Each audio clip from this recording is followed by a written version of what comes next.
My name is Robin Higginbotham, and welcome to Diary of a Junkie, success stories of people in recovery.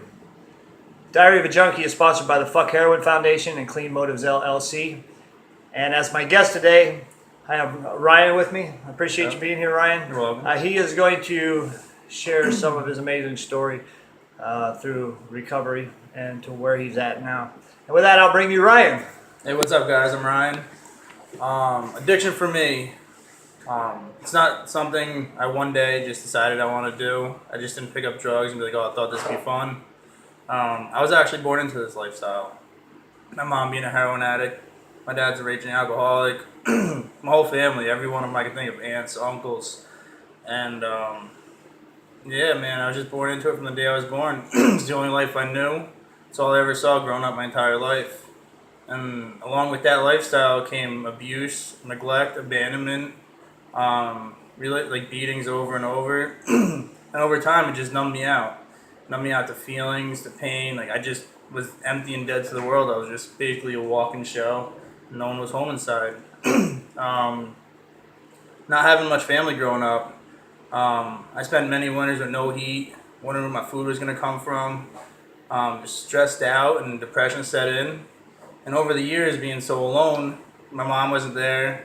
My dad was at work when he was around. He was drunk. I sought out family elsewhere. I looked towards sports, friends, the streets, wherever I could find anyone that would accept me in. And with that came the partying, the drinking. Throughout high school and everything, I became a drinker. I was drinking on the weekends, started on the weekends. Then I got into pot, cocaine, all that other stuff. And it got pretty heavy. It became like a daily thing for me. I always had to be around people, like as many people as I could possibly be around at one point, to not feel alone, not feel depressed. But the sad thing is, I'd be surrounded by hundreds of people, and I'd feel like there was absolutely nobody in the room.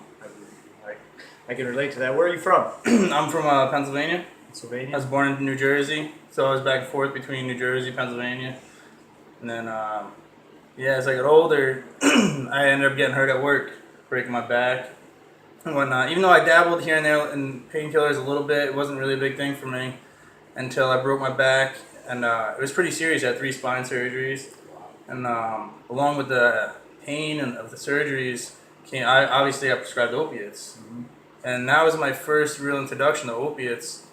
And not only did it take my physical pain away, it took my emotional pain away. Everything I felt from being neglected, no family, the street life, being in Patterson, New Jersey, seeing multiple people die right in front of me.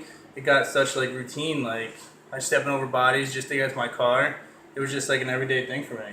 Wow. It numbed me out the feelings, watching friends die, family members. I couldn't feel nothing. I wasn't happy and I wasn't sad. And I always thought there was something wrong with me. I wasn't trying to hide my feelings, thinking, oh man, I can't cry. Right. Those feelings just never came up. They were just never there. How did you hit your rock bottom? Hit my rock bottom one night. Oh man, it was pretty rough. I always had a great job and whatnot, and then slowly things started fading away. Friends didn't want to talk to me. I was making great money up north, and I couldn't even last 3 days after I got paid. I'd be poor, have no money, started stealing, started robbing from people. And I thought in my mind, as long as I didn't rob from good people, nice people, meaning people that weren't addicts or drug dealers, that there's nothing wrong with it. I was robbing drug dealers' houses. Sure. I was doing stuff for drug dealers. I was doing whatever I could to get by, to get money for my next fix, to make me well again. And one night I was just laying in bed, and I'm like, this can't be living. This can't be life. The only times I realized there's something different about my life is when I go to friends' houses. I see Christmases, presents, birthdays. It's like, wow, this is weird. And some of my friends took me in. They're the ones who would help give me food. My friends clothed me throughout high school and gave me a place to stay. And I started sinking in. And one night I was just thinking about it all. There's got to be something different. And then I had a buddy that had several years clean. He kept telling me, urging me to get down here, get down here. Sure. And one day I remember being in the streets up in Patterson one day, doing what I had to do to get money. I'm like, this isn't living. I'm not happy. I'm miserable. What do I possibly have to lose? So I literally packed up overnight and left the next day. Left my house, my friends, whatever little family I did have left, And I came down here and I never looked back. That's great, man. How much clean time you got? I got 14 months right now. It's amazing, man. It's amazing. Yeah. Tell us about what your life is like today. Nah, dude, life is amazing. Like, I'm living life way beyond my wildest dreams. Because, like I said, growing up in that lifestyle, that's all I knew. I knew nothing different. Then once I got sober and started getting some time under me, my mind started getting clear and everything. Picked up work. And with being sober, working hard and everything, I got several promotions. Now I'm a foreman and I run my own crew. I have a great job. I have guys that look up to me. I manage a halfway house right now, which is absolutely amazing.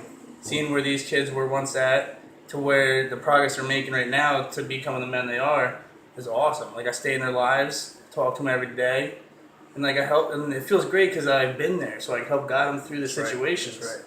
So I get like great satisfaction out of that. I love working with homeless people any possible way I can, whether it's $1 here or food here. If I help them, give them sandals, give them my sandals, whatever the case may be.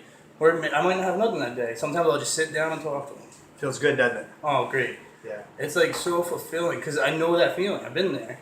So it's not like I saw other people that like, that was me one day. Like, I know that feeling is the worst in the world. So like, even if someone back in the day sat down and talked to me, like, I know how good it feels. So like, no, and that's like the greatest thing I get right now is helping others. And like the skills I acquired and learning about myself and working on myself, it just feels absolutely wonderful. And just helping others where I was once at, man, there's no better feeling. If you had one piece of advice to give somebody new in recovery, someone that's struggling, what would you say to that person if he's watching this video right now? It's not easy. It absolutely is not easy at all. And you really, truly want this. And you got to do whatever it's willing to take. Yep. Like, I've walked miles to meetings. I've walked hours. I walked in the rain. I think about, like, whatever it took, I did. And just don't lose hope. Never lose hope. And this ain't just, like, don't go to meetings and the steps are great, but they don't keep you sober. It's a lifestyle change. They give you the tools that you need to help deal with certain situations that come up, and you got to live this lifestyle. That's right. So you don't have to go back to that former life you had. You have a great life down here. Oh, You're yeah. a positive role model for people that. And another great thing is, like, you can have fun in recovery. Like, have as much fun as you can. Pick up hobbies. Stay active. Get a job. Like, get a routine set. And a huge thing too is watch who you let into your life. Be extremely cautious. Great advice. Great advice. Extremely cautious, and just have fun with it, man. I have a blast. I wakeboard, I ski, I dive, I do everything. I paddleboard, so like, I have a lot of fun every day. That's awesome, man. Anybody you want to give a shout out to out there? Just all my friends struggling back home, guys. I know I talk to you here and there, and you don't believe it. Just come on down, meet up with me. I have a lot of great people down here, and just give it a shot. What do you have to lose? I'll help you all out. That's awesome, man. Thank you for doing it. All right, you're welcome, man. Appreciate it. No problem. It's true testimony to putting the hard work in to reap the benefits of recovery. If you feel that you're lost and broken and you can't make it, right here is true story testimony to what you can accomplish if you take the action to do it. Thanks everyone for watching. My name is Robin Higginbotham, Diary of a Junkie with the Fuck Heroin Foundation. Peace out, y'all.